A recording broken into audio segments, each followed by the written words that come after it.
Thank you, Paul. It's time to take a coffee break, and we're starting with how moms over 30 are bucking the traditions of motherhood. Oh. Yeah, I found this so interesting. So today, roughly 40% of all babies born in the U.S. are born to unmarried women. Oh. And that's the largest increase from 1960 when they only made up 5% of the births. And interestingly enough, today's babies are born to women over 30. Oh, wow. Okay, so, but they're bucking the stereotypical image of a single mother that's perceived as, say, irresponsible, too young, incompetent. Now single mothers have more life experience and capability. They're also more likely to have a full-time job, be educated, earn more. Many single mothers these days say all of those factors have given them more agency and autonomy.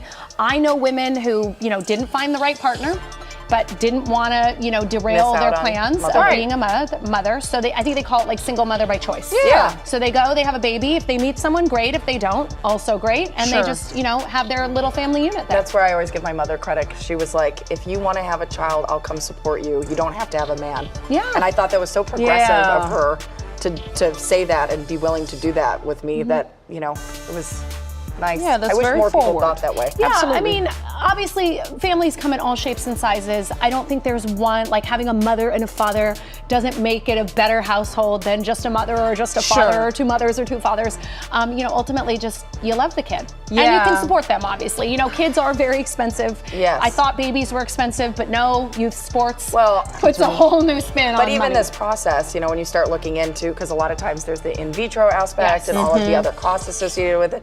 I mean, once you start going down that rabbit hole, the cost to even get pregnant as a single Oh my goodness. mother by choice is You're talking tens of outrageous. thousands of dollars. Yeah. I also don't think it's fair that single mothers get a bad stereotype. Yeah, I like know, they're right? staying to take care of the child, and I often feel we're harder on the single mom than the dad who has left in many 100%. cases. If it's a single father, it's like, yeah, how wonderful a he saint. is But that a he's single taken mom, those the children. stereotype's horrible. Tell me as a stepmom, and as a stepmom, if I go to pick up my stepson from school, she's overstepping. But if a stepdad goes to do it, it's so wonderful, he's so involved. Yeah. So there's a double. So we need to buck those stereotypes, and I do think it's good more and more employers are paying for women to freeze their eggs, Right. Yeah. so that they can have a biological child later in life if they choose to do so. And I'm all about do what makes you happy. Do what you wanna do. Love your kid, and they're good. Well, I have a friend, David, who ended up having children on his own through a surrogate because he wanted to be a dad. So I Great. think this is a trend that That's really cool. even if you don't have the right partner, you can still be a parent. you go. So it's a question that HR experts are tackling. Should companies expect employees to be reachable after hours? No. This is a debate even in our household. An employee asked USA Today's HR expert about work boundaries after his boss texted him late one night. He didn't respond until morning, and he was later asked, why didn't you respond? Oh no! The man says this isn't the first time this has happened, and he's worried about pushing back for fear of not being seen as committed. The expert responded saying availability should depend on the workplace and its work cycle. So, of course, like a hospital ER and a newsroom, those types I of don't things. count us in this. No, but employees and bosses should also understand the difference between flexibility and availability. It's always best to be responsive when it matters and be clear about time sensitivity and expectations. So what do you guys think? I think it depends on a case-by-case basis. Like if work wants to contact me at 10 o'clock at night because someone called out sick and they need me to come in earlier, there's a breaking news story. Yes, but thank I don't you for wanna, filling. No problem. Yeah, also, I did text you pictures of my dog to say thank you yesterday.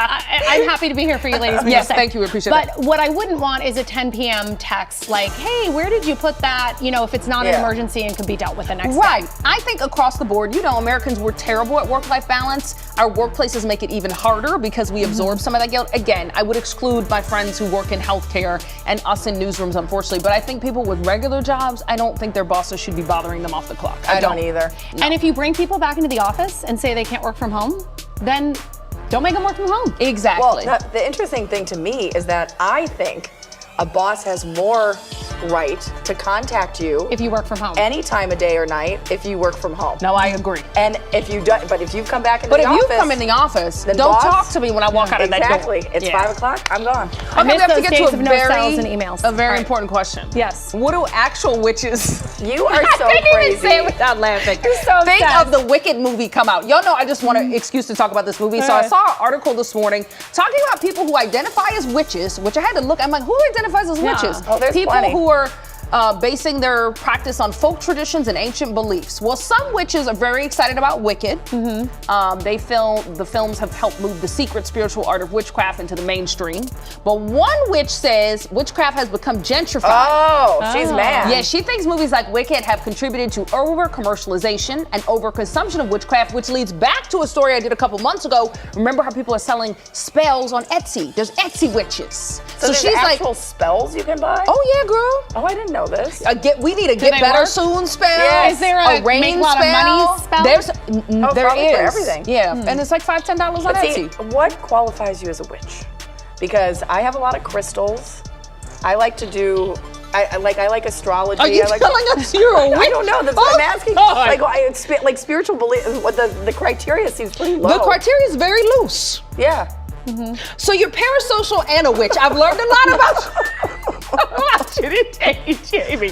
That is today's coffee break. We are CBS LA. We are yours.